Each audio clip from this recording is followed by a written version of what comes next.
Hi, welcome everyone. I hope you can hear us okay. Welcome to the launch webinar for the 2023 ICAP status report.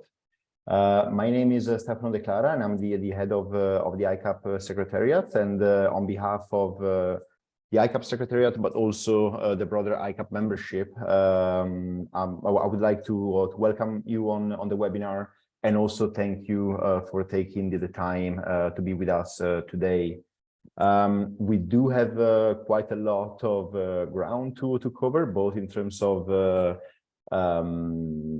presenting and outlining what's in the latest status report, but also in terms of analyzing and discussing some of those trends with the panelists we have with us today. So without further ado, I will start going into the content of today's webinar.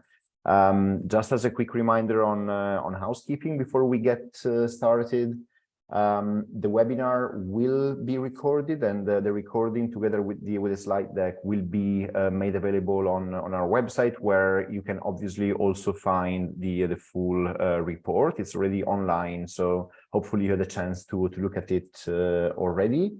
The aim today is also to leave plenty of time for Q&A. And for discussion with the audience. So as we go through the presentation, and as you may have questions or comments that you want to raise, feel free to send them in the Q&A box of the webinar, and we'll get to those a bit later in the discussion. Before we get started, a quick word about ICAP, the International Carbon Action Partnership. For those of you that don't know it, ICAP is a forum of 40 different governments and public authorities that get together to work on ETS design and implementation. ICAP was actually founded 15 years ago. The end of last year marked our 15th anniversary. We were founded in 2007 in Lisbon, and ever since we grew to up until where we are now, so where we have 40 governments, both at the national, subnational, but also international level, from many different geographies that get together to work on ETS implementation.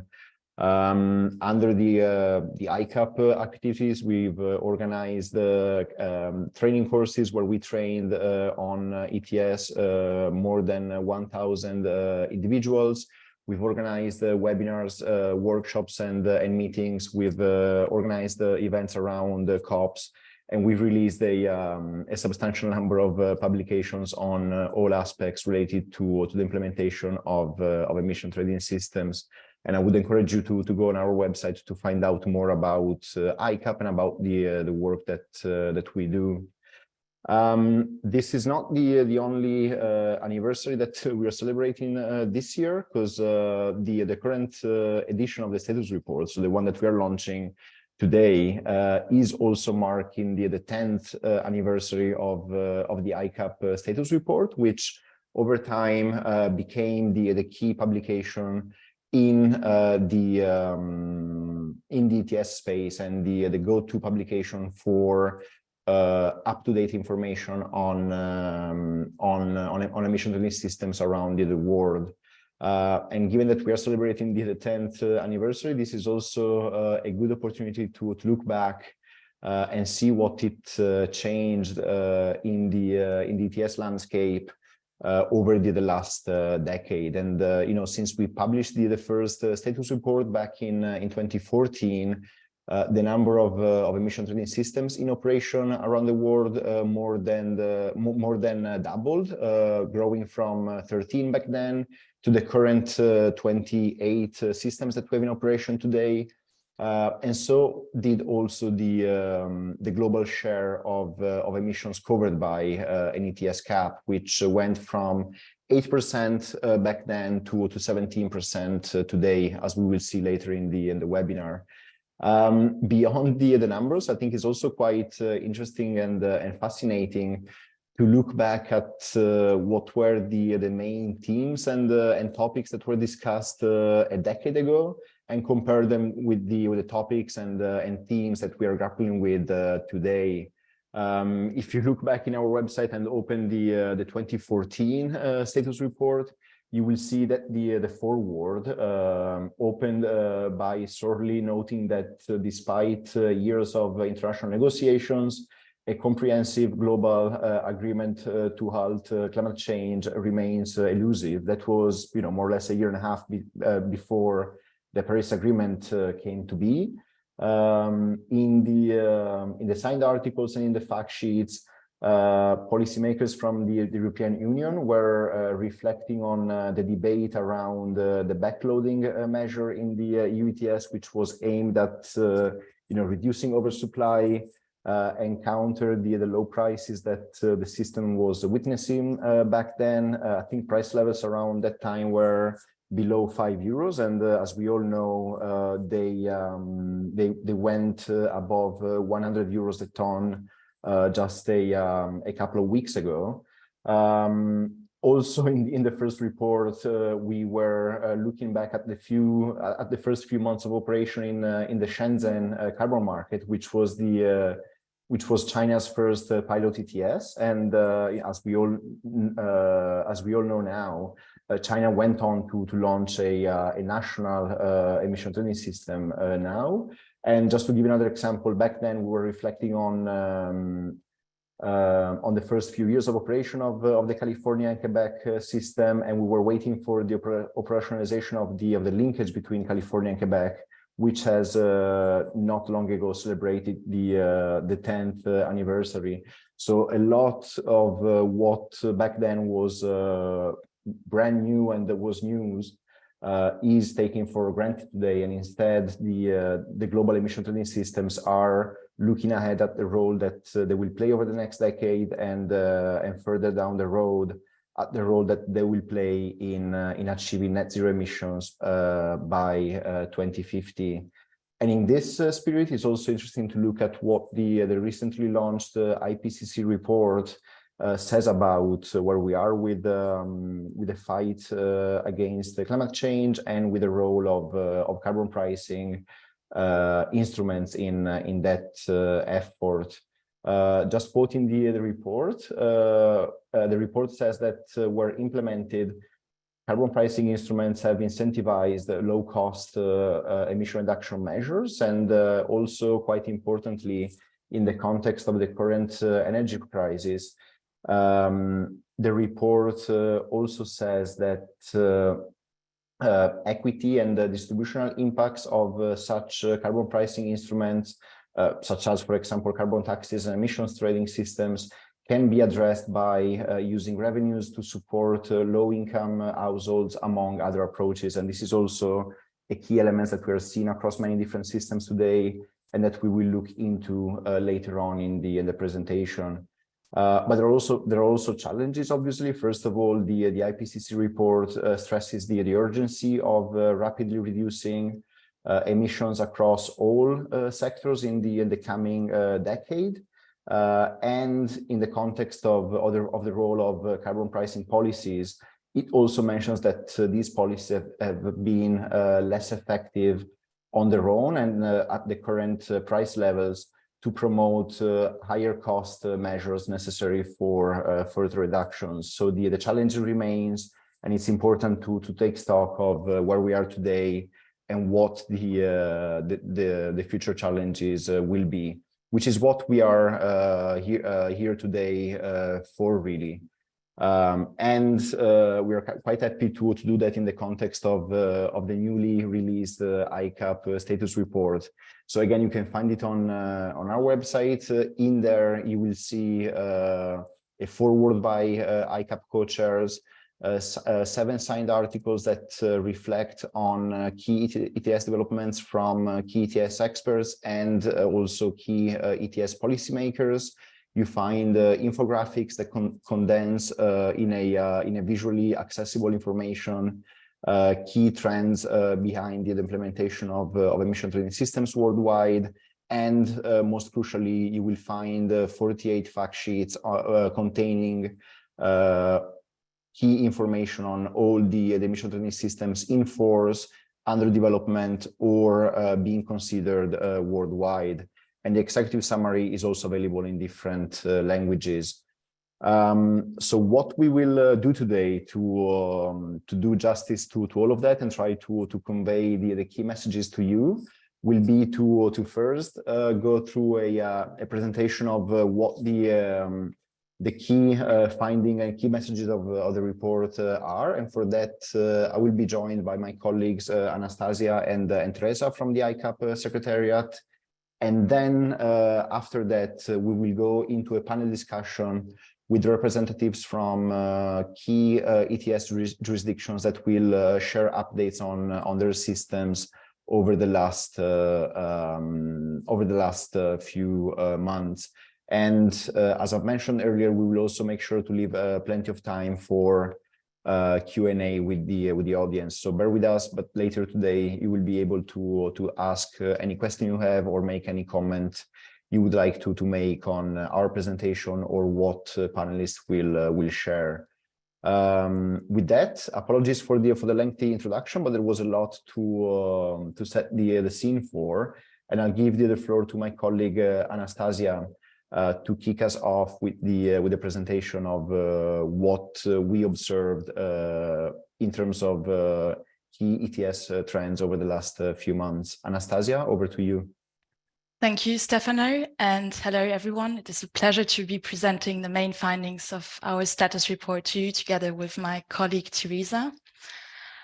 So in this year's report, there's a lot to discover, and I believe that each one of us will find different interesting facts and figures. And today I would like to start by highlighting 3 key messages that stood out to us. Firstly, the momentum for ETS development and implementation continues to grow. The number of systems and the global ETS coverage has more than doubled over the last decade and continues to rise. Secondly, existing ETSs have weathered an eventful year without major disruptions. As we all know, 2022 has been marked by a challenging and unprecedented global context. And despite the global energy crisis the world faced, existing ETSs proved to be remarkably resilient. And the last key ETS trend is that carbon prices remain largely unchanged, but keep raising record revenues. So allowance prices in most systems started and ended 2022 at around the same levels, despite some fluctuations over the year. And looking on the revenues, 2021 was already marked by significant gains, as we have reported last year. But this year, so 2022, saw another record with more than $63 billion of auctioning proceeds collected. So let's now take a look at the current state of ETS systems worldwide on our map, a map I'm sure most of us here are familiar with.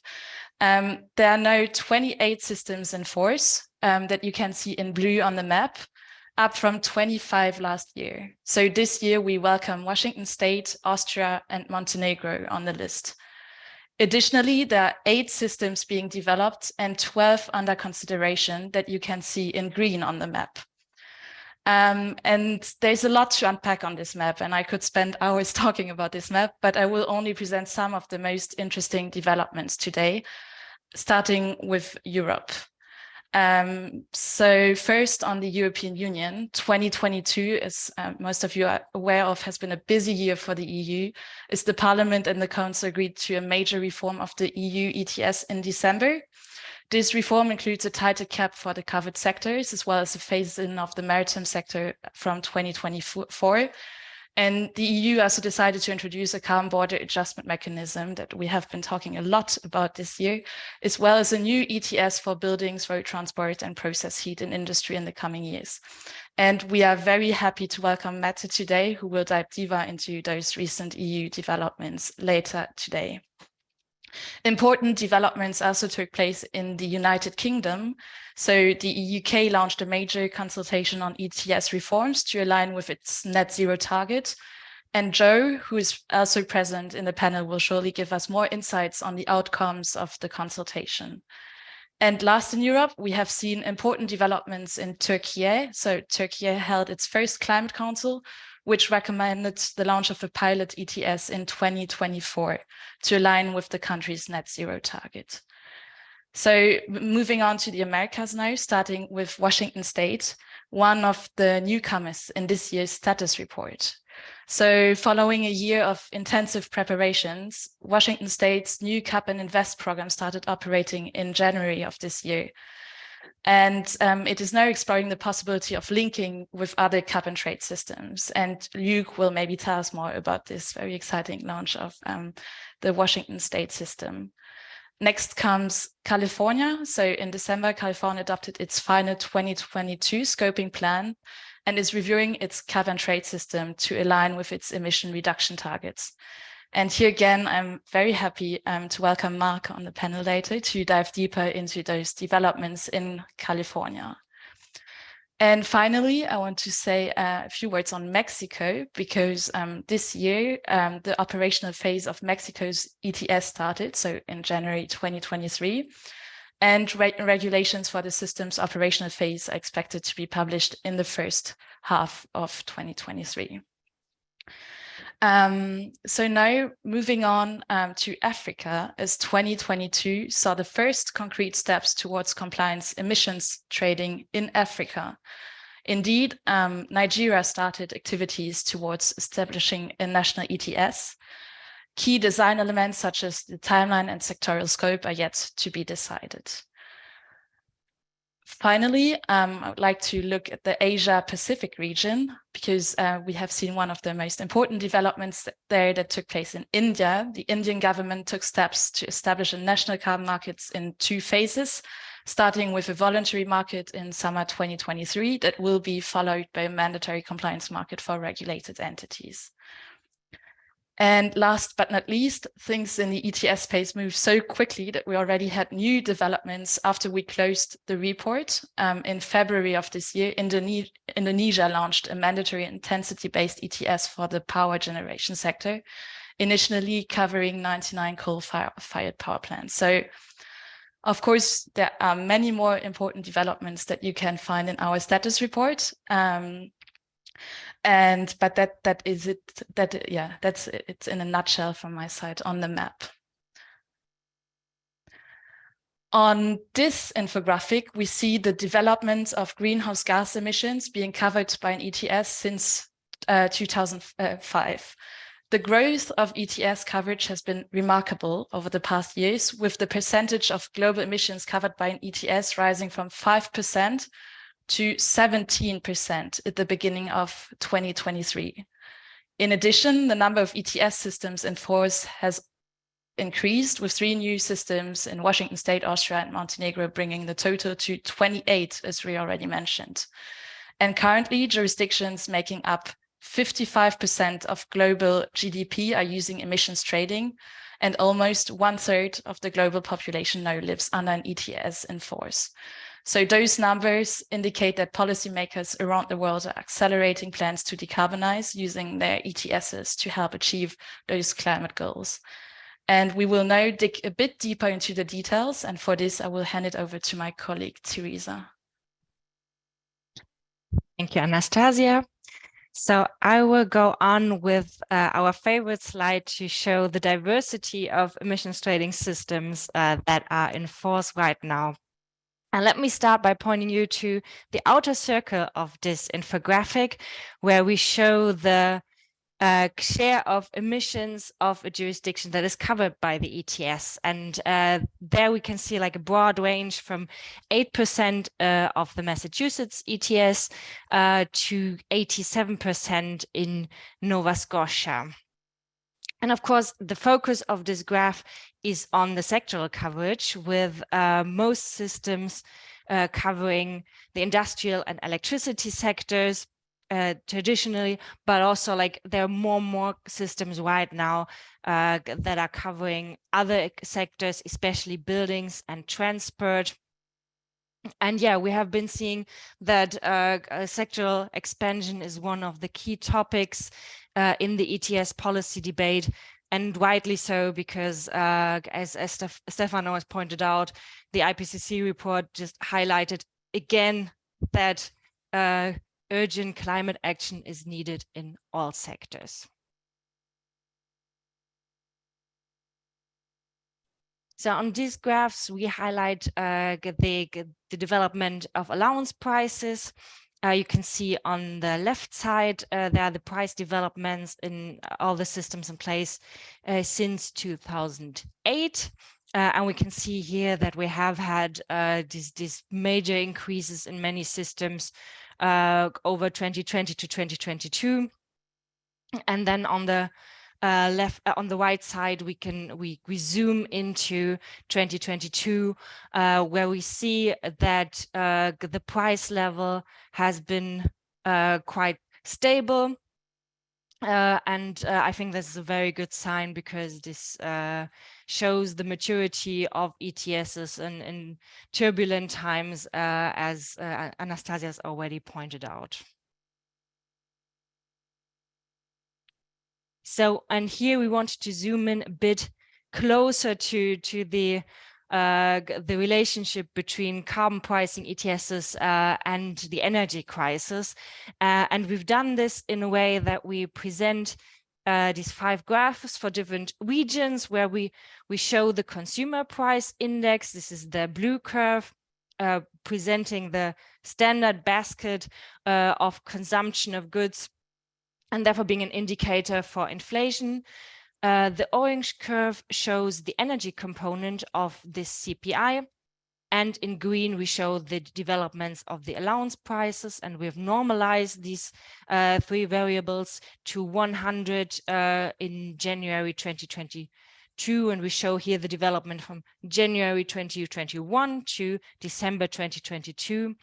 And I think the important thing here to see is that in 2021, we can see that these 3 indicators throughout all systems increased, obviously already with the energy crisis gaining momentum.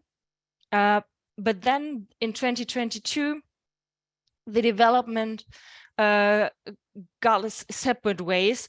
And we can see that energy crisis, obviously after the Russian invasion to Ukraine, increased highly in all around the globe. But as we've already seen, carbon prices remained quite stable, obviously with fluctuations, but at a stable level. So what we can see here is that at least there's visual evidence that carbon prices have not been driving the energy crisis. So I think the important takeaway here is that this is not the time for slowing down ambition of carbon prices to deal with the energy crisis, because the energy crisis has not been caused by carbon prices. And to even see it from a different perspective, we know that that carbon prices is part of the solution to reduce dependence from fossil fuels. Which brings me to our last infographics that I want to show today. So these are the auction revenues. In 2022, we had another record year of auctioning revenues with $63 billion collected in revenues from emissions trading systems. That is an increase from the year before, from $58 billion. And altogether, since 2008, $224 billion has been raised as revenues. And of course, this is an important, it's important to talk about revenues, because these revenues can be used to invest in low carbon technologies and infrastructure, and to support vulnerable households or small companies in their way to reduce emissions. So before closing this presentation, let me point you to our great website, where we have the ETS map, where we also have an update on developments throughout the year, as well as the news that we report on, all the relevant ETS developments. And there, of course, we have like a number of great and interesting publications for you. Thanks a lot. Thank you, Teresa and Anastasia, for taking us through all of that. As Anastasia pointed out, those are just the highlights and our takeaways from the report. But there's actually, I mean, there's obviously much more in the report itself. So we would encourage you to have a look at the report on our website and see what catches your attention. Also, a quick reminder to please send any question or comment you might have in the Q&A box of the webinar, either on the presentation itself, on the content of the report, or also on what the panel will discuss in a second, and we'll get to them after a quick round of panel discussion. With that, again, thank you all for your attention, and thank you, Teresa and Anastasia, for your presentation. I would like to invite the panelists to come on for the panel discussion. And with us today, we will have Mette Quinn, Head of Unit for Carbon Markets and Clean Mobility at the European Commission, Joe Glynn, Head of International Engagement at the newly created Department for Energy Security and Net Zero in the UK, Mark Cipolla, Chief of Climate Change Program Evaluation Branch, Climate Change and Research at the California Air Resources Board in California, and Luke Martland, the Climate Commitment Act Implementation Manager for the Air Quality Program in the Washington State Department of Ecology in Washington State. And I also I would like to apologize on behalf of Diana, who was meant to be here with us today, but had to cancel because of the last minute inconvenience. To kick off the panel discussion and to warm our panelists up, I would like to go around the panel to each one of you and ask you to provide a really quick reaction on what caught your attention out of the presentation or out of the report itself, in case you had time to look at it, and tell us what you found surprising, or maybe what you expected to find in there related to the latest developments in the ETS space. And Mette, maybe we'll go to you first. Yes, thank you very much, Stefano, and good afternoon to everyone. Well, first of all, congratulations on the 15th birthday and also of the 10th edition of the report, a double birthday now. Well, we see this really as a very unique overview of the carbon pricing implementation worldwide, where jurisdictions have also helped to develop. So a very, very good report. The first thing that I note is that over the last 10 years, ETSs have grown from 13 to 28. I think that's a very important point, and more under consideration and under development. So the map looks better and better. And overall global emissions that are covered have increased from 8% to 17%. But still, indeed, there's more that we can do here. Looking at the EU ETS, we have also had major developments. We have had 2 revisions in the last 10 years to align our ETS to the EU's climate ambition. And now we focus on implementing this, the latest revision that was also mentioned. And when we have put this in place, we will cover 75% of the EU's emissions. We have also had some major stress tests to our system because of the energy crisis and the war in Ukraine, and also the global economic crisis. But here I can say that because of the commitment to the EU climate target and to our policy instruments as they are, we have been able to maintain the confidence in the EU ETS as a driver of cost-efficient emission reductions, and really continue to see this as a driver for the green and just transition. We have now reduced emissions with 34.6% compared to 2005 in the ETS sectors. and we have raised 130 billion in revenues. So the polluter pays principle remain at the core of the EU ETS. And then just a final remark. There's a lot of experience between the jurisdictions presented, looking deeper into your report. And some of them are quite different and not necessarily directly something we can implement, but they're always a very good source of inspiration, something we learn for. And dare I say it, also sometimes something to caution on. So we are committed on sharing our experience from the EU and would like to help support the growth of carbon pricing in more jurisdictions and to coverage of more emissions around the globe. That was my first remark. Thank you. Thank you, and I'll come back to you in a couple of minutes for a more thorough update on what happened in the EU over the last few months, obviously. And maybe actually I'll stop sharing the screen so we can see each other a bit better. Happy to bring it back up if there's any question on the slide later on. Let's go to Joe next, and again, I'll ask you to tell us in a minute or two what caught your attention out of the status report. Of course, thank you, Stefano, and thank you, Anastasia and Teresa, for the excellent presentation as well.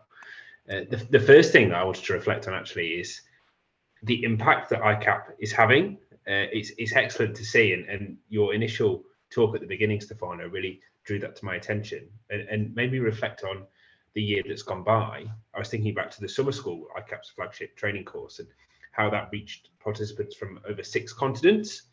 And assuming that we won't get anyone from Antarctica anytime soon, then that's pretty much the whole world covered, which is amazing. And also the value that ICAP has in supporting existing ETSs as well, for those of us on the call and others too. It's a valuable organisation for us all. Then thinking next about sort of the ETSs that are that currently exist and the growth that we've seen in just a year. We've seen 3 more ETSs come into force since the last time we spoke at this sort of event last year. And also I noticed that I think in comparison to the previous status report, we've gone from 5 to 12 ETSs under consideration, which is a huge increase, more than 100%, which is excellent to see. And we can see that there are more and more countries or jurisdictions across the world considering how carbon pricing can be a central role in meeting our net zero goals. Also, I wanted to reflect on the impact that has beyond just sort of emissions trading and meeting our climate targets, but emissions trading produces revenues, and we've seen that there's a record level of revenue across all the ETSs in existence last year, and that supports things beyond just decarbonisation. So those revenues can be used for a range of different things, and that can be supporting emerging technologies, but also supporting lower income households or any other priorities for any government or jurisdiction that are running an emissions trading scheme. So I think the benefits go much further and beyond what we just see initially. And my final thought on this point is that I think it shows us that it's a more exciting time than ever to be in the ETS world. Thanks. Thank you for your kind words about ICAP, Joe. I will not, we will not take credit for all the ETS expansion, but we do like to think that we play a small, tiny role in all of that. So thanks for that. And I will also recycle a joke that I made already, meaning that, as you pointed out, I mean, we've trained people from all continents except for Antarctica on ETS, but we did train someone from South Pole, the other companies. Maybe that does count as Antarctica as well. All kiddings apart, Mark, over to you for your impressions. Thanks, Stefano, and thanks for having me here. I mean, I want to echo what Joe was saying. I think the organization provides a great support for and platform for the growth of ETS. So I've always appreciated the efforts since I've been involved. And I really, applaud the annual report. I think you pulled together some of the best graphics. They're really valuable to just getting a quick overview, getting up to speed.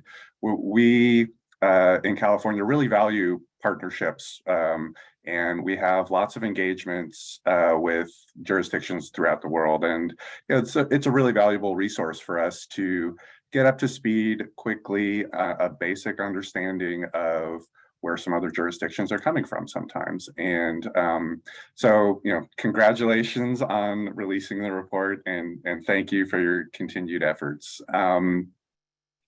On that, note, it's really, really great to see the expansion of ETS. I think we'll get into this a little more, but our California scoping plan, looking at our goals for carbon neutrality, one of the big messages is just the massive transformation that's needed in terms of zero emitting vehicles, in terms of electricity generating infrastructure and transmission, electrification of appliances. The scale is huge. The more these partnerships can the more pricing there is, the more these kind of markets can be scaled up. Manufacturers know there's going to be markets and end users for these products.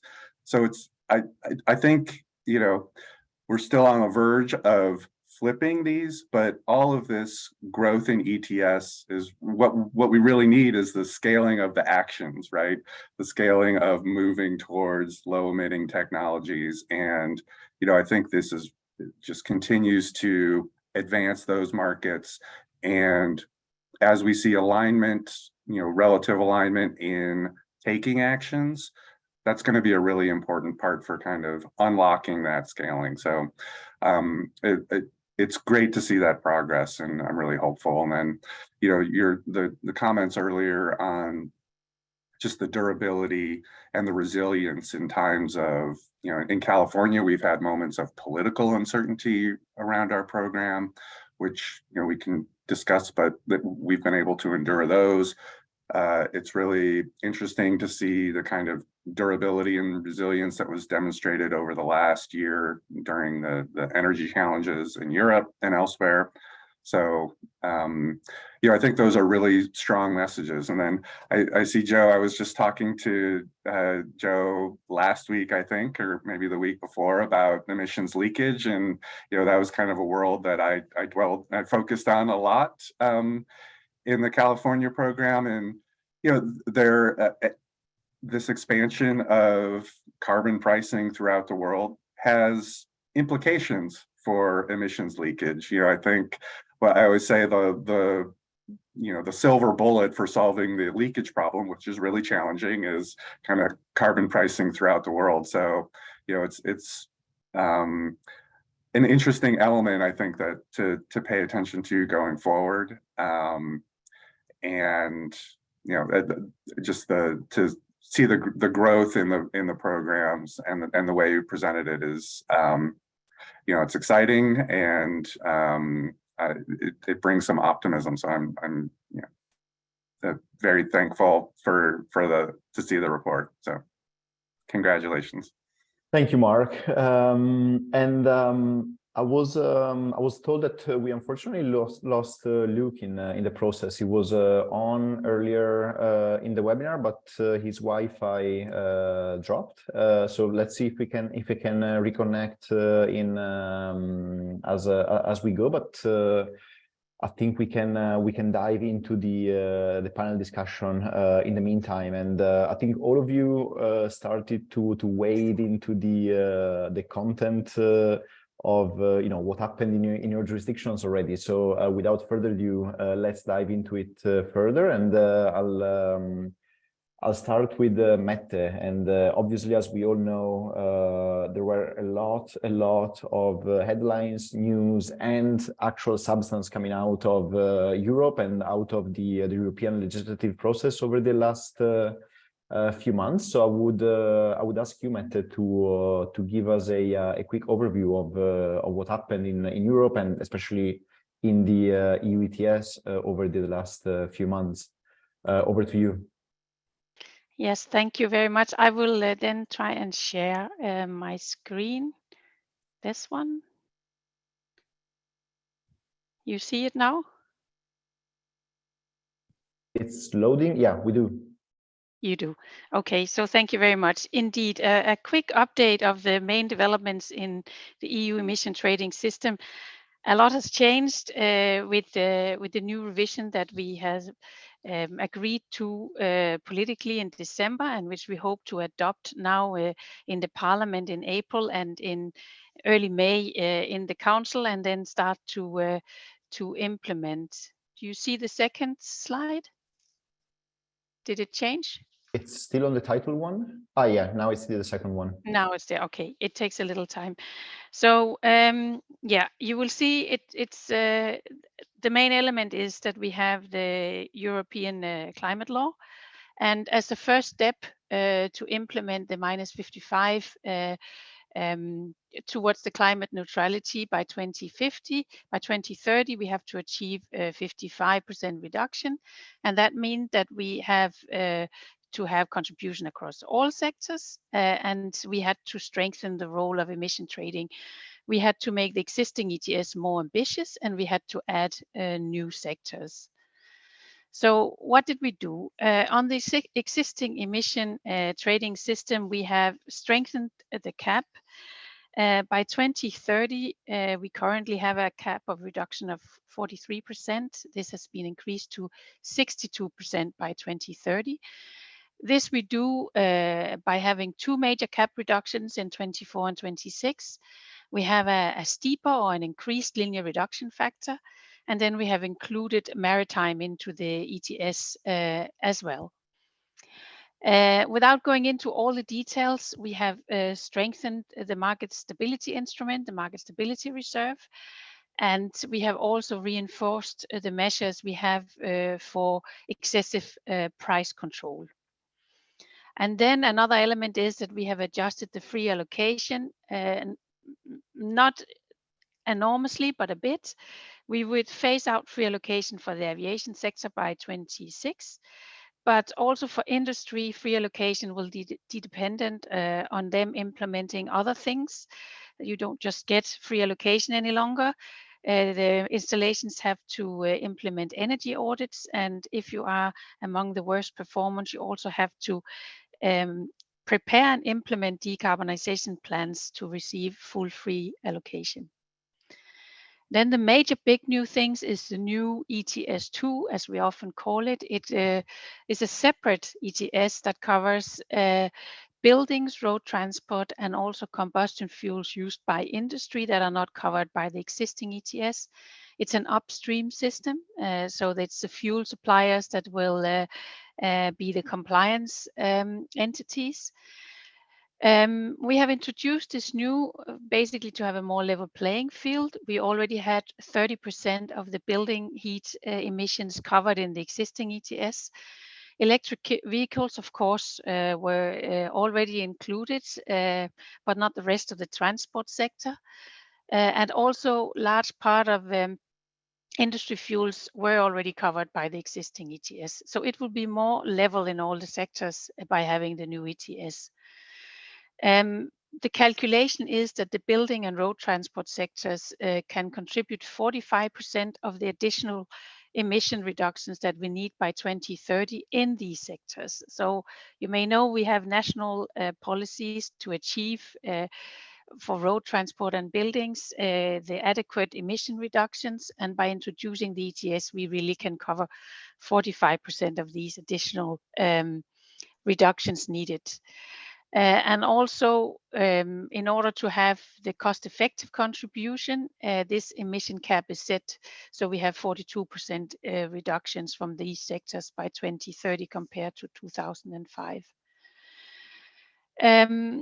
Other elements that I think are very important, we have improved the use of auctioning revenues. So now all revenues will have to be used for climate, energy, and social purposes. I think this will be, although member states do use a lot of the revenues already, this is a big commitment to use all the revenues.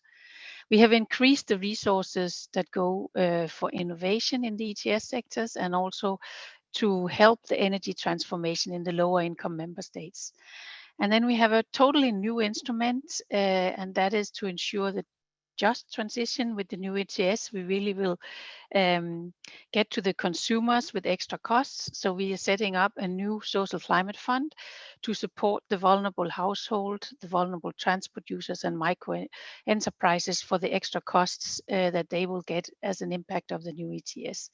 And this is to advance investments in energy efficiency and renovation of buildings, clean heating and cooling, to move to zero and low emission mobility and more public transport.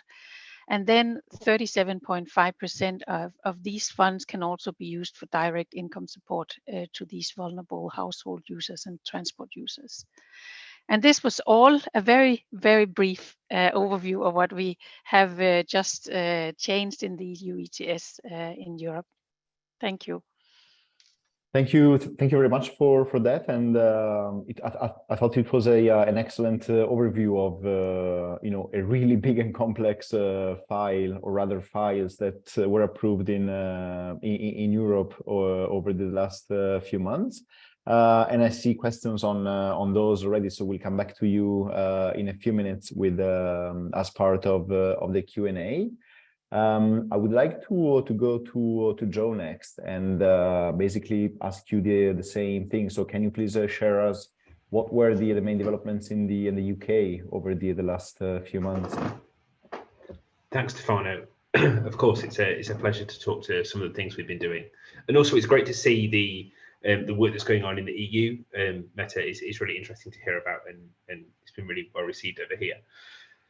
So I'm going to cover four points here. So firstly, looking at an overview of the UK ETS. We've been operational for 2 years now, and in the first full year, we were really pleased that we had a over 99% compliance rate for the first year in terms of surrendered allowances. So that was really successful given that we're a new scheme set up. And last year in 2022, all our auctions cleared fully. So it was great to see that continue into the second year with all our allowances going out at auction. Now, the biggest thing that we did last year, and this is me moving on to my second point here, is that we completed a quite wide-ranging consultation on developing the UK ETS. So we'd had a first year of operation, successful transition from the EU ETS to the UK ETS in the UK, and we found that we were ready to look at how we can develop the UK ETS to go further. So the key parts of that consultation, firstly, is on how we could make the UK scheme consistent with our net zero targets. Now, the reason behind that is we want to ensure that we offer businesses the certainty to be able to plan and invest over the years between now all the way up to 2050. And we also want to use the ETS to meet our ambitious climate targets. So it's not just about aligning the UK ETS with our climate targets, but it's about using it as a tool to help us reach those targets. Another part of the consultation was to look at expansion of the UK ETS to new sectors, including maritime and waste, which is really exciting. And also we considered policies beyond this, so looking at the future of free allocation and how that might look, also the UK ETS market, and also aviation, so how aviation will fit in the longer term in the UK ETS. We also did a call for evidence on greenhouse gas removals and how they could potentially be included in the UK ETS market, and whether it was the right place for those for them to sit. So thirdly, we haven't published a full response yet to the consultation. That should be published in due course. But we did publish an initial response on a few operational improvements. And also as part of that, we expanded the scope of aviation within the UK ETS to include flights between the UK and Switzerland, which weren't previously included. So They were when we were in the EU, but then for a while they weren't covered. So we wanted to ensure that those flights were still covered under a carbon pricing scheme. And the same has happened in return from Swiss flights to the UK. The fourth point I wanted to make here is on the work we've done internationally. So as well as continuing to work with and support ICAP and the excellent work that happens from the Secretariat, we also were involved with COP27 last year, and we're keen to continue promoting carbon pricing as an effective tool to reduce emissions across the world. And as part of that, we also voiced our support for Canada's Global Carbon Pricing Challenge, which aims to support the wider coverage of carbon pricing globally. So that's just a flavour of what's been going on in the UK. I think more news will hopefully follow, like I say, in due course on the response to the consultation. But we were really pleased to get it out the door and to hear responses from industry and many sectors on what they thought of our plans. And we'll look forward to hopefully putting them into place in future. Thanks, Stefano. Thank you, Joe. And I'll turn to Mark now, because 2022 was also a fairly busy year for Mark and colleagues at CARB on the scoping plan and also on the ETS itself. Can you tell us a bit more about what happened in 2022 in the California Cap and Trade program? Yeah, thanks, Stefano. So probably three things come to mind for California Cap and Trade. You mentioned the scoping plan. I want to touch a little bit on legislation. So we regularly receive direction from the California legislature on new items. So I want to touch a little bit on that and kind of what both of those things might mean for the California Cap and Trade program kind of coming up. So scoping plan in California, we're required to develop a high-level climate change scoping plan every 5 years. So this was our third update. We had one, the original one in 2008, which was looking at our 2020 target, which we achieved. We had others in 2013 and 2017, and most recently our board adopted this updated scoping plan in December of 2022. This specific scoping plan, it looks broadly at all of California's climate policies, not just cap and trade, but the full suite of measures, including incentives and direct regulations and other complementary programs. And it was focused on the goal of achieving 2045 carbon neutrality. So, and again, I indicated, what is needed there is massive transformation. Like that's the headline. But in looking at achieving that 2045 target, which also includes sort of a complementary target of reducing anthropogenic emissions by 85% by 2045, and then additionally carbon neutrality, so offsetting any lingering emissions through enhanced carbon sinks, either by natural or mechanical means. So in looking at that and modeling the actions that are needed, what we're seeing actually is that we need a more aggressive near-term target. So right now, the target that California has in statute is to get to 40% below 1990 levels by 2030.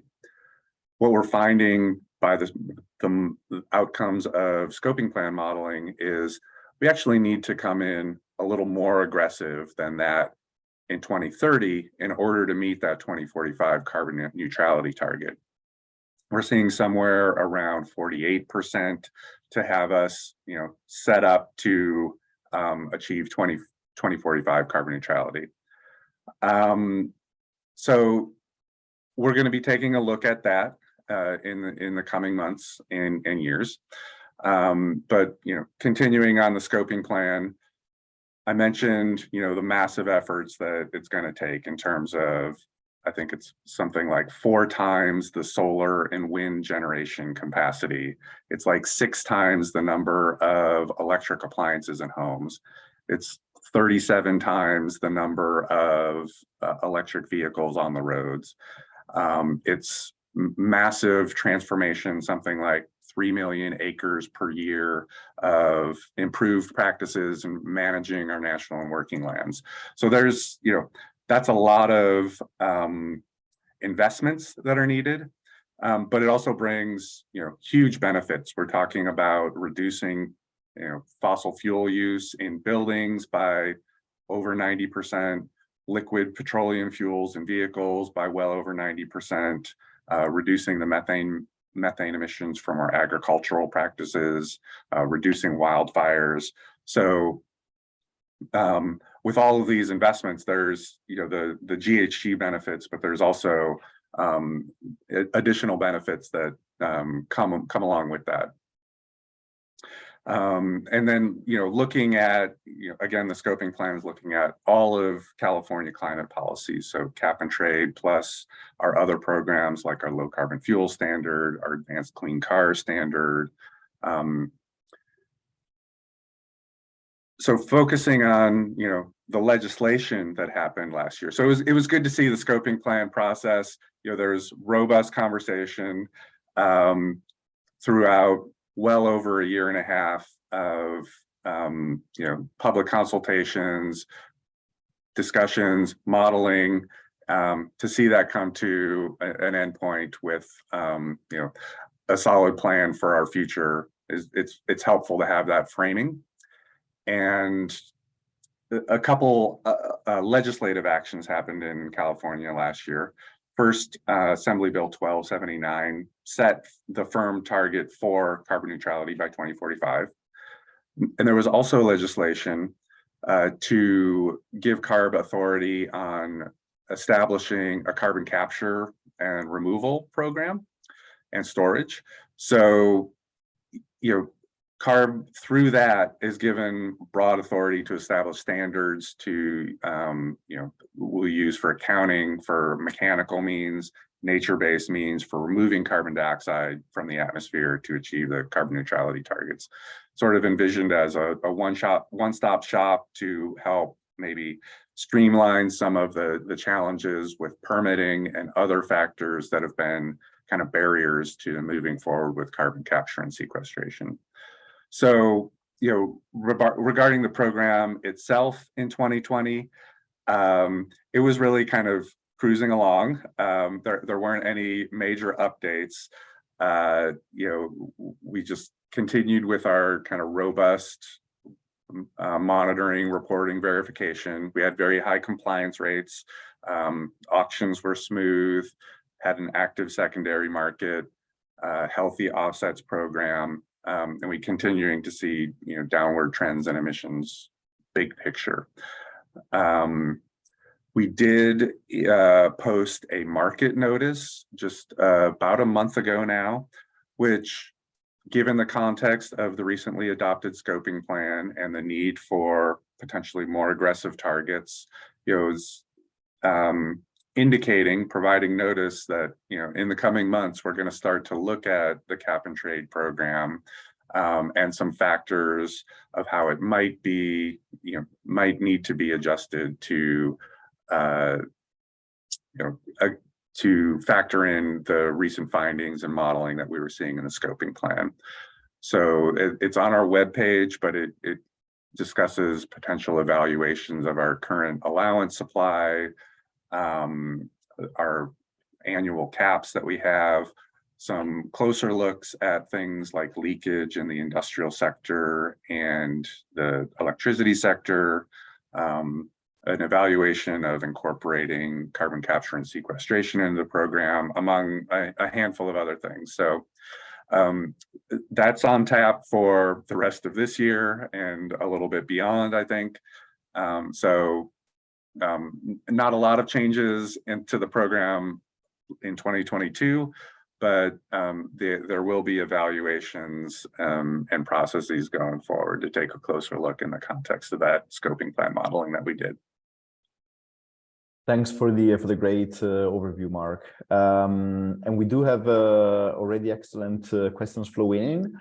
I just want to get back to you with a quick one before we start tackling those coming from the audience, and this is pretty much in the context of ETS in the current energy crisis, which is one of the key topics that we looked into in the current status report. And you know, as Teresa explained, we try to look into the impacts of the energy crisis on consumer prices, and to see how that you know, related with the cost of energy, but also with the allowance prices in different systems.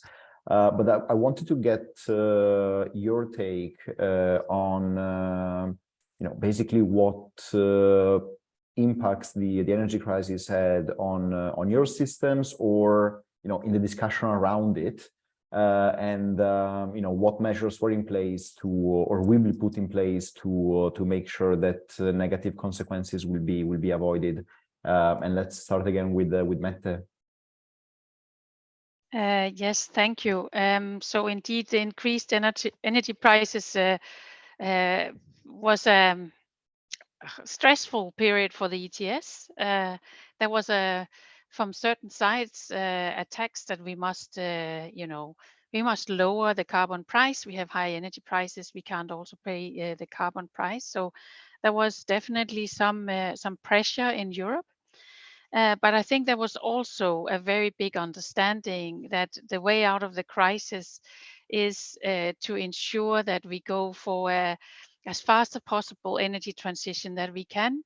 And the ETS is going to help in this tradition, and therefore we need to maintain the carbon price. And luckily this part of was by far the strongest, that we need to transform as fast as we can in Europe out of fossil fuels, and therefore we managed to maintain still our carbon targets, or the carbon neutrality target, and the climate policies, but not without pressure, for sure. Indeed, big impact on consumers with increased energy prices made a strong pressure that we managed to withstand. Thank you. Joe, experiences on that from the UK? Yeah, of course. And I recognise similar themes. I think for us, ETS revenues and wider government income has been able to be has been reinvested to support people through the energy crisis, and that's people and businesses. So the UK government set up an energy bill support scheme and a energy bill relief scheme to support households and businesses, respectively. But I think one of the key things is that the UK emissions trading scheme, and I'm sure the same is true across the globe, of emissions trading, it's a long-term policy. So the idea is that it can hopefully, and we've seen that it has successfully in the last year, withstand these sorts of changes in the context.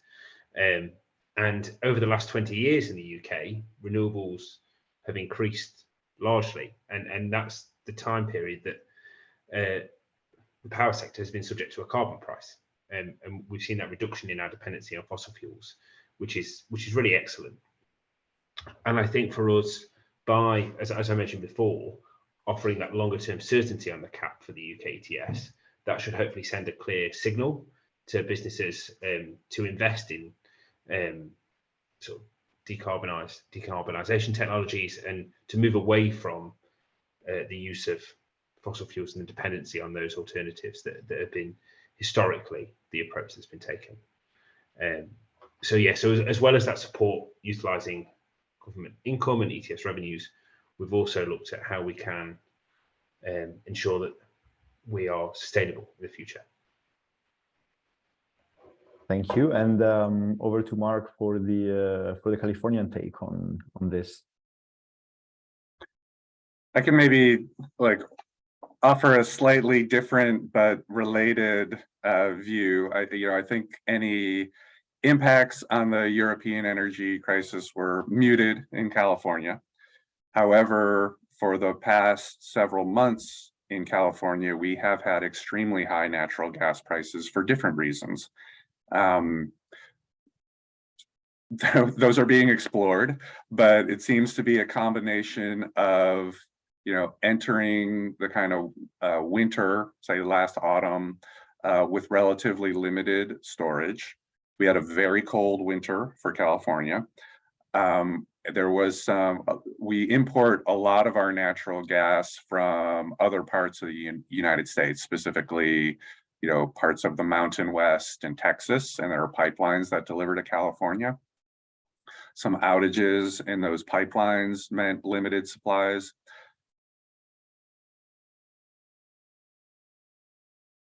Noting, but the outcome of that was natural gas commodity prices that were far, far higher than standard, and probably 6 to 10 times higher, and they're still somewhat elevated now, I believe. So, one outcome of that for our program, California has a relatively unique structure where allowances are provided for free to natural gas suppliers. So we cover the natural gas use in residences and small commercial buildings.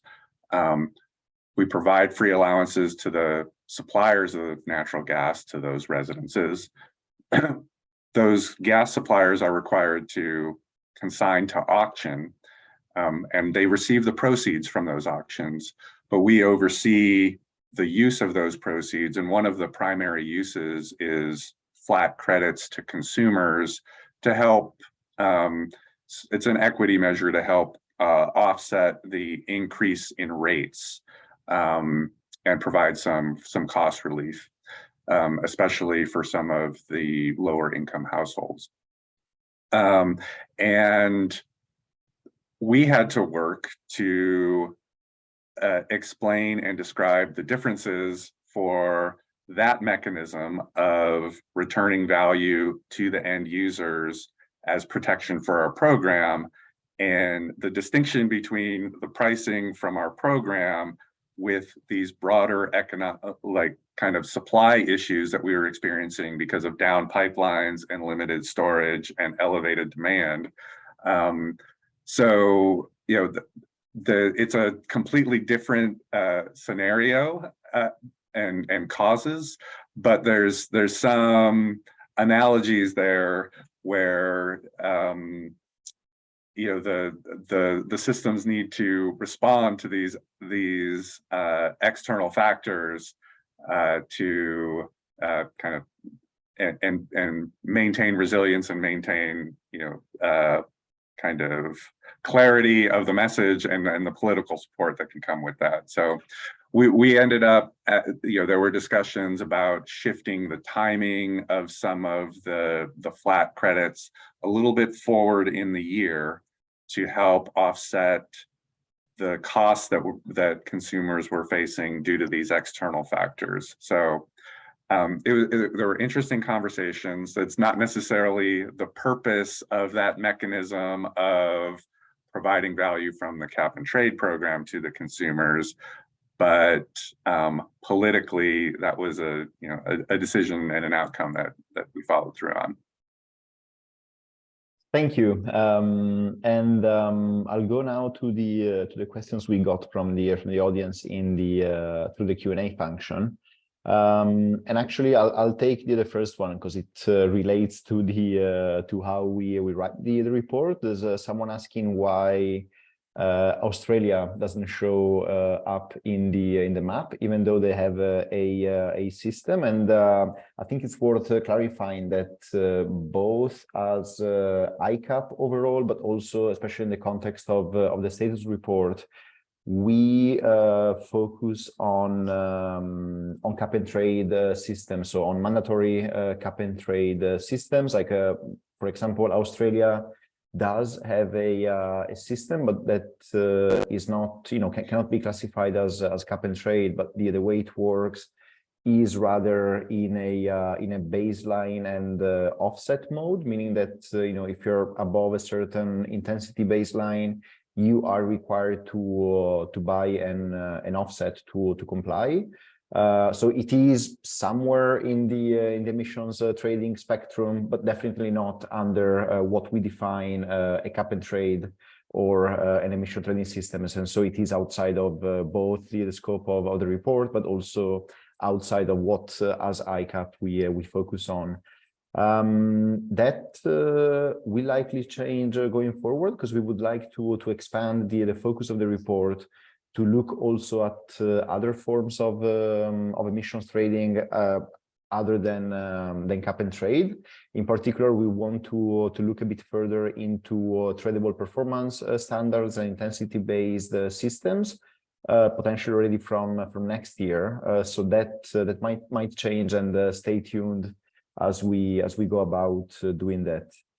Coming to the questions on substance, we actually did get quite a few that focus on the topic of ETS linking, and given that we have two prime examples of ETS linking on the panel, and I'm referring to the linkage between EU and Switzerland, as well as the linkage between California and Quebec.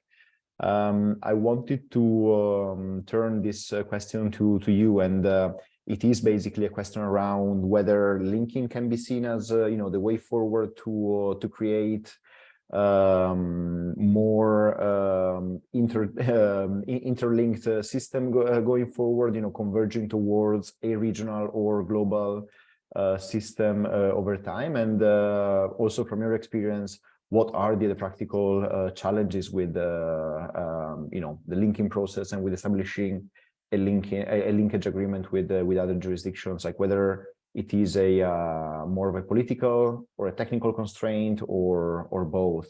And again, maybe we'll start with Mette. Yeah, so indeed, the EU ETS is linked with the Swiss emission trading system. It's a direct link, so the operators can buy in Europe, can buy the Swiss allowances, and the Swiss can buy European allowances and use them for compliance. So it's a complete link between the two systems. I think there was a strong political will to achieve this. Still, it took quite a long time, and it was operational since 2021. So it's now been fully operational for, I think it's in the third year now.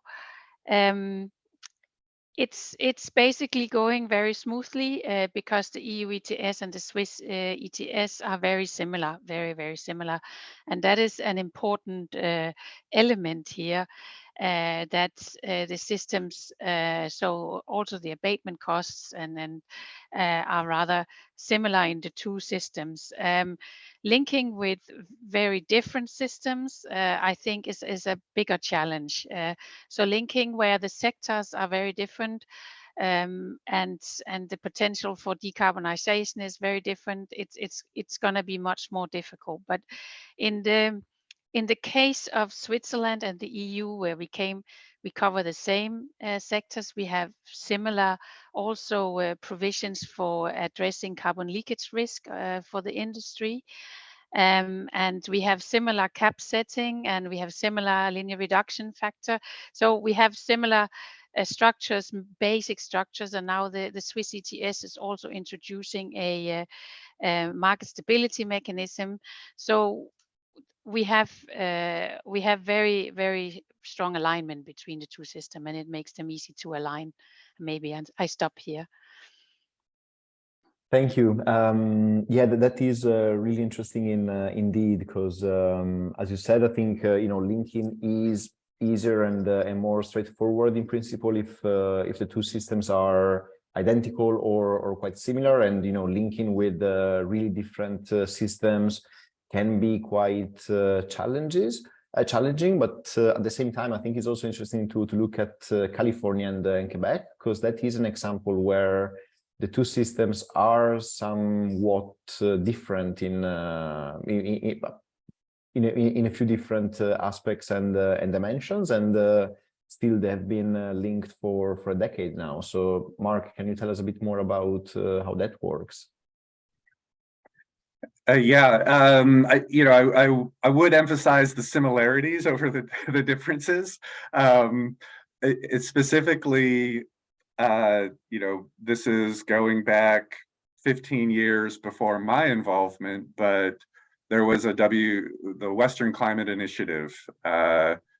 This was around a dozen or more Canadian provinces and US states together around, let's say, 2007 through 2009, contemplating what a regional carbon pricing scheme might look like, and collaborating on design documents for commonalities that would be needed to facilitate the type of linkage that we have now realized with Quebec. So there is template materials, you might say, these WCI design documents for subnationals like California, like Quebec, like Washington, to follow in establishing their own emissions trading systems that will facilitate future regional linkage. The key pieces that we really have focused on for kind of alignment are things like the market rules, trading rules, auction participation, auction timing, compliance, things like that. Where we do see differences across the programs, we've taken slightly different approaches to industrial allowance allocation, for example. There's different emissions leakage context for each, so there needs to be a little more flexibility there. We have slightly different approaches to offset credits and the projects that we do allow. So those are a couple areas where we do differ. I mentioned when about the way that California provides free allocation to utilities for ratepayer benefit and protection. That's not an approach that Quebec takes, but that doesn't hinder any linkage. And following on Meta's words, the linkage that we do have realized with Quebec, it was established in 2014, and it is a full linkage where there's mutual recognition of compliance instruments for compliance. For California, we have it's a process. It requires our full regulatory process in order to implement a linkage, which is a full year in itself. Leading up to that, we have some certain requirements also that need to be made by our governor, our top executive, related to common program stringencies. So making sure that the level of ambitions are similar enough to not kind of lead to disparities. There also needs to be kind of preserving our California's enforcement ability of our legislation and our regulations on all entities. And likewise, our governor needs to find that the jurisdiction that we would be linking with has enforcement tools that are as stringent as those that are available to us in California. And there are some other features around, a failure of the linkage not leading to liability to the state. So there are these bigger picture kind of things related to the enforceability of the program and the stringency of the program that can be really important, and so important for us that they are defined in legislation and need to be found before we can make any formal linkage. Thanks for that. And it's also a pity that Luke couldn't be on, because the Washington State ETS is an ETS that was designed and conceived with a linking ready approach to it, meaning that it could be ready to link in the near future already. Joe, I'm conscious that you might not be allowed to say much, but could linking be in the cards for the UK at some point in the future? Yeah, no worries at all, Stefano. I did have a few points I could make on this, which is that I think linking is a really useful tool. But I was also thinking it's great that we have systems that are linked, like the EU Swiss system and the California Quebec system. But we also have ETSs that are existing and functioning in their own right as standalone systems, like currently in the UK and also in, say, in New Zealand or in the South Korea ETS. And I think, you know, the idea is generally for an ETS to help reduce domestic emissions, but there's no reason why that can't happen across two joint jurisdictions and be focused on domestic emissions jointly, because there are benefits like liquidity, improved liquidity, and reduced compliance obligations that I think Mark just mentioned. And for the UK ETS, we're open to linking. It's certainly something we are, you know, we're certainly not closed off to, but we know that we're functioning as a new market. We're functioning well, and it's working for us at the moment as a standalone system. But what I would say as well, beyond linking, is that we're really keen to explore all forms of cooperation, which includes things like sharing knowledge and best practice. As Mark said, you know, we recently engaged on that, and we do with other ETS around the world, and also promoting carbon pricing and emissions trading as a useful tool. I think there's lots of ways to cooperate. But yeah, I mean, linking is something that we're certainly interested in and or would be interested in and supportive of. But I think it's working at the moment for us and for others as a standalone system too, which is great that there's both routes. Thank you. I'm quite happy that we got a couple of questions about ETS revenues, because I wanted to go there anyway. As Teresa presented, that is one of the key takeaways from the status report this year, meaning that you know, with high prices over the last 2 or 3 years, and with the increased use of auctioning in more and more systems, global emission trading systems are starting to generate a significant amount of revenues, which come in quite handy, because they can be used for all sorts of different purposes. So I wanted to ask you, building on what came through the Q&A chat, what are the uses of revenues in your jurisdictions, and you know, how that works? And I think one question was also about whether, you know, there's any political tension in that, given that you know, in a few systems we are talking about quite a lot of funding, especially in the last couple of years. And again, I'll start with Mette on the European experiences with using revenues. Yes, thank you. So the revenues have indeed increased very much over the past years with the increased price in the EU emission trading system, and we have so far until the revision now becomes the new law that member states should use 50% of their revenues for climate and energy policies, and then that's detailed. And they have to report every year on this. And what we have seen is that on average, member states use 75 to 80%, but that of their revenues for climate and energy policies. But that ranges from some member states that have put in law that they must use all their revenues already for climate purposes, and others are just around the 50%. And then it averages out to the 75, 80%. So this is now going to be moved up to a compulsory 100%. So for some member states, this will not be a big difference, whereas for others, it will certainly be a big difference, going from 50% to now all of it. Also, and there was some reluctance from some member states to move to the 100%. The reluctance was often that some are against having a strict earmarking for budgetary purposes, and the way that they budget. So it's a more a different actually thing about having generally earmarking. They don't want that, and therefore not earmarking for climate and energy policies either. So therefore we have not put this earmarking in. So you must use the equivalent of the 100% of the revenues.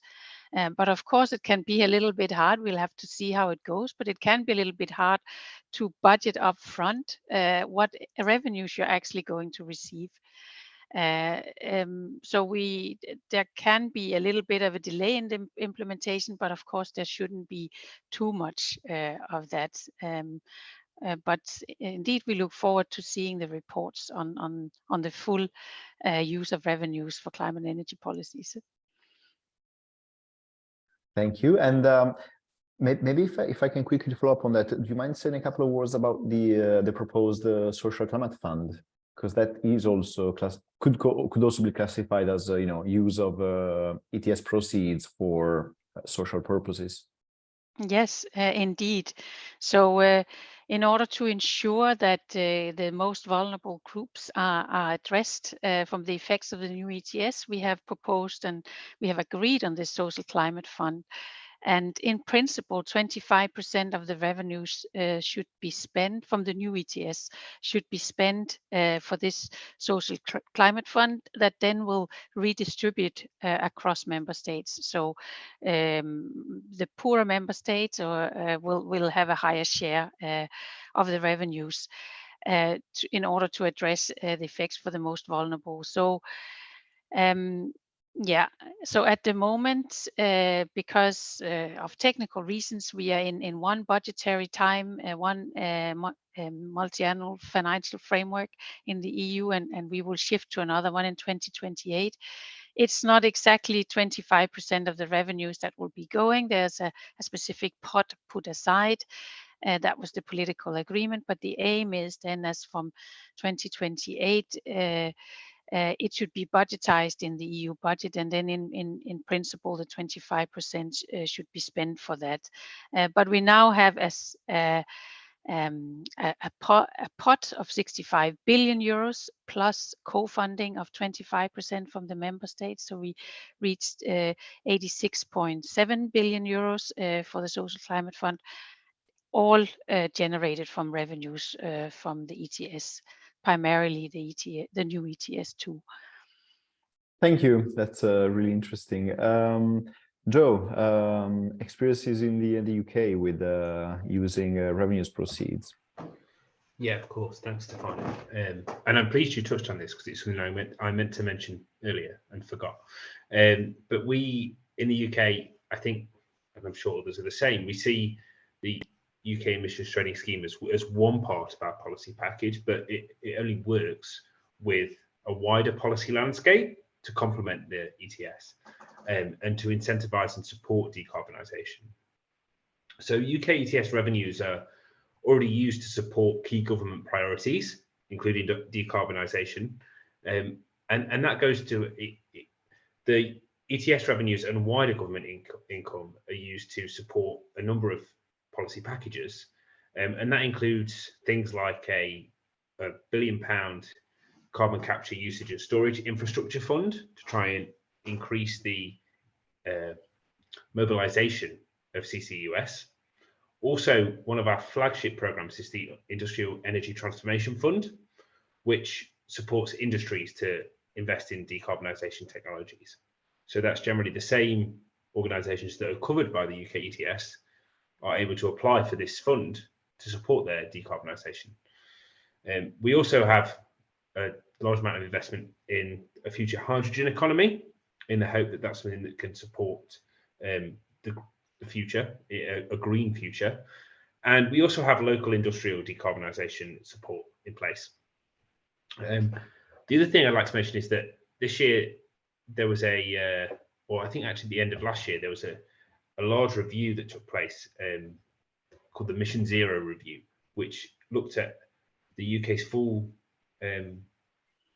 complement of net zero policies, and it identified that this is really the opportunity of a lifetime to grow the economy. And a key part of that is through the UK emissions trading scheme. And the government haven't published a full response yet to that report, but we recognise that, you know, it really is an opportunity at our hands. And it's, like I mentioned, the ETS and the wider policy package that goes with that will help us move towards a successful economy in future that doesn't produce the level of emissions that it has in the past. Thank you. And I'm conscious that we are almost over time, but Mark, could you give us a 30-second download on use of auction in revenues in California? Yeah, similar situation. California's raised about $23 billion over the history of the program. I talked a bit about the utility allocation and that return of value directly to residences before. That's completely separate from the auction proceeds that I'm talking about here.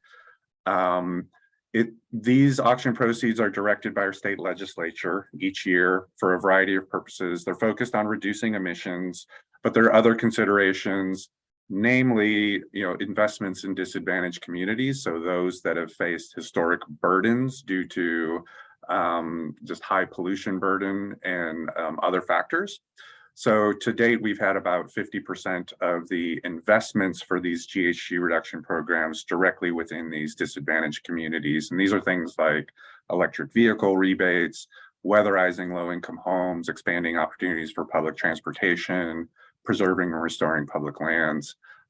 So they're always, all the investments are tied to GHG reductions, but they seek to accrue some co-benefits along with those investments too. Thank you. And with that, I'm afraid that we have to come to a close as we are over time already. Before we do that, I just wanted to thank the three of you, so Mette, Joe, and Mark, for the excellent and lively discussion. Thank you for taking the time to be here with us today. I also want to thank, obviously, Anastasia and Teresa for their excellent presentations, and more broadly, a big thank you to the ICAP team who spent a lot of months, time, and energy working really hard on the status report, and I'm really happy that we managed to publish an excellent report. This wouldn't be possible without a lot of hard work from the ICAP team. So a big thank you to all my colleagues, and obviously also a big thank you to all of you for being here with us today and for participating to this discussion. As Anastasia explained, things in the ETS landscape are moving quickly. So for any up-to-date information, please refer to the ICAP website. We'll do our best to keep it up to date with any developments that will come up in the coming weeks and months. With that, thank you all, and we'll talk again soon. Thank you. Thank you, Stefano. It's great to spend some time with you all. Thanks. Thanks a lot. Thank you very much.